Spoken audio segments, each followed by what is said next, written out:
If you want to know whether to save your money in the bank or invest it in properties, this video is for you. Hey guys, it's Rahim. Welcome back to my channel. If you're new here, smash the subscribe button because I talk about property investment, personal development, and how to gain financial freedom. In today's video, I'm going to share with you what lots of investors have been asking me recently. They've asked me, Rahim, I've got this money, I want to invest it in property, or perhaps I want to save it. What is the best advice do you have for me? So this video is for those people. And again, before I carry on any of my advice, I advise you to seek legal and financial advice before you actually implement what I'm going to share with you. But what I'm going to be sharing with you is what I do and implement with my investors. So let's get to it. So in this video, I'm going to talk to you about the return on investment, the risk levels, liquidity, and how inflation can help you, and the tax benefit, as well as managing either your savings or if you've got a property, an investment property. So I want to walk you through the step-by-step using a real-life example of a deal versus using £30,000 we have that we're not sure whether to invest it or to actually save it. So let's get to the points first, and then I can then use the example on a board to get you to understand what I am talking about. So let's get to it. So return on investment.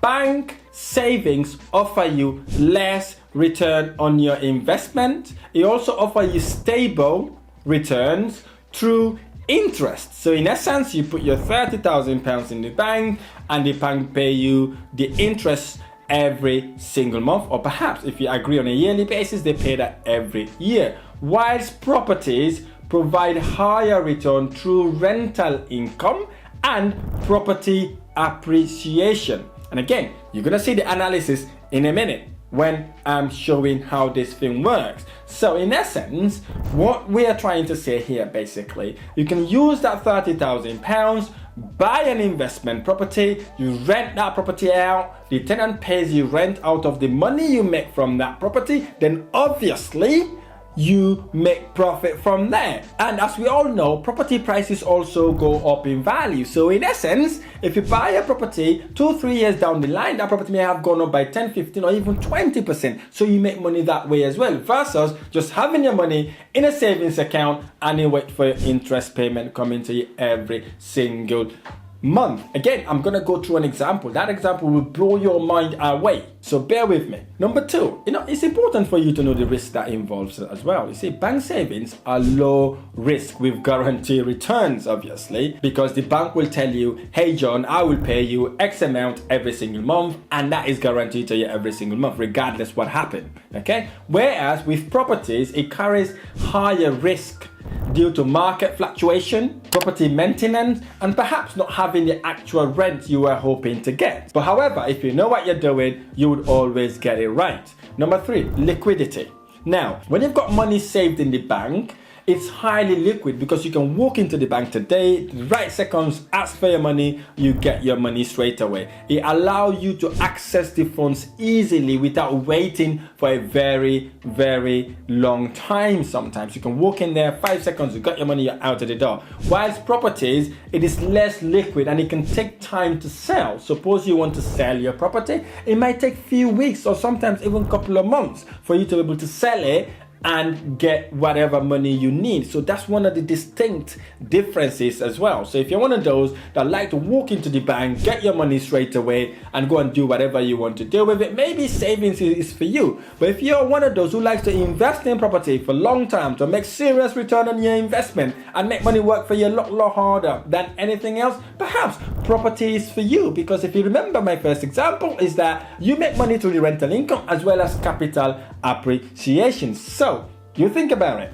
Number four, inflation. Now this is a big one. This is a big one. I love this part. Okay, with property, it often serves a better hedge against inflation compared to bank savings. Let me explain. Suppose you've got £30,000. You put that £30,000 in the bank. Okay, and the bank agrees to pay you 5.5% every year for the next 2 or 3 years. It's all good and well. You're making 5.5% every year, which is kind of good at that point. However, if inflation goes up, suppose inflation went up by, let's say, 6%, right? And you are on 5.5% on interest, okay? In real terms, you are losing money because the money that you're getting in the bank is going down in value every single month or every time because inflation is at 6%. In essence, you're not going to use that money to buy the same thing that you want to buy last year at the same amount because in essence, the prices has gone up and the interest you're going to get, you're getting paid is less than the inflation, meaning you're making minus 0.5% loss in your investment.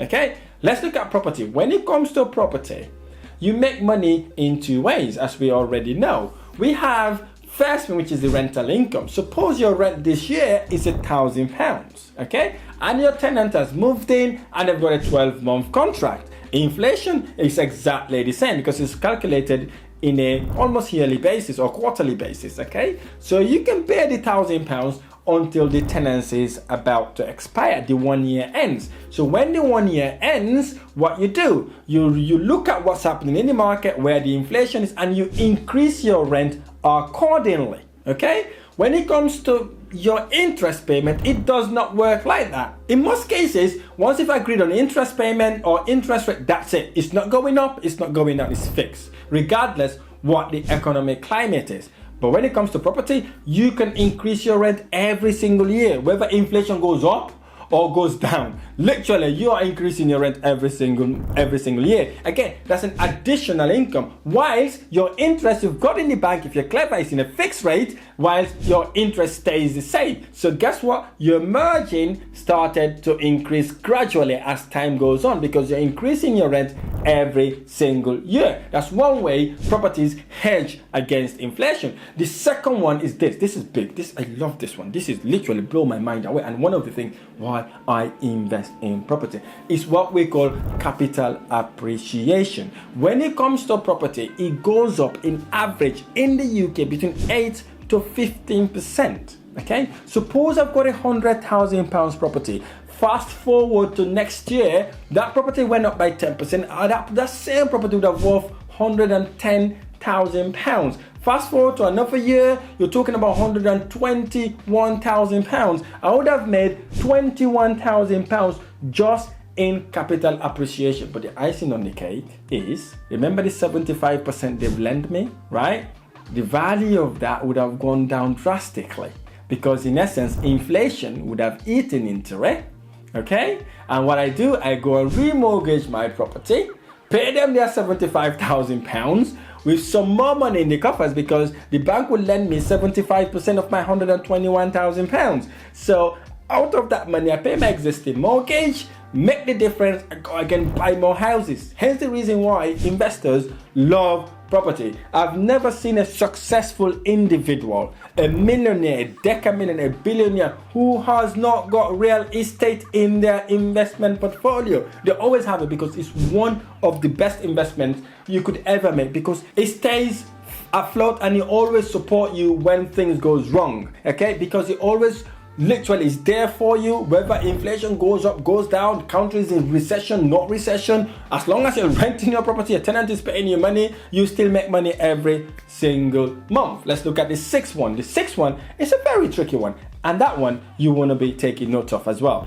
Management. You see, when it comes to savings, obviously there's no management there. You put your money in there, the bank works with it. There's no active management. You don't have to manage it. Literally, you get your interest every single month without lifting a finger. Whereas when it comes to property investment, it may require ongoing management and maintenance. What do I mean by that? Suppose you've got your property, maybe you've got one buy-to-let or maybe two buy-to-let. You want to manage it yourself because it's not lots of things to do. That might take you maybe 10, 15 or maybe 30 minutes a week to make sure your property investment is going. And maybe your client may ring you or your tenant may ring you saying, this has broken, that has broken, how can you fix it? It requires that sort of time, okay? So you involve a bit of management there. However, if you want to be an investor, you can push this property to an estate agency to manage, and then that then reduces the time you get involved to look after your property portfolio. It doesn't necessarily mean you can walk away from it, get the agent to do anything they want with it. it will still require your attention. Suppose they need a repair and maintenance done, they will call you, the landlord, to tell you what the problem is and ask you if it is okay for them to get someone there to go and fix whatever needs to be fixed, and they will tell you the price. So if you're happy with the price, you just say yes, go for it, they fix it. If you're not happy with the price, you have to get someone that you know, or a builder, carpenter, whoever that it may be, for you to go and check, fix that issue. That then requires a bit of time to get that going. So that is the management I'm talking about here. But if you're clever, been working with me, I'll help you automate the whole process. If you'd like to learn how to make and manage and multiply income through property investment, this channel is for you. Hit the subscribe button right now to join the family, and I look forward to seeing you on the other side. Thank you.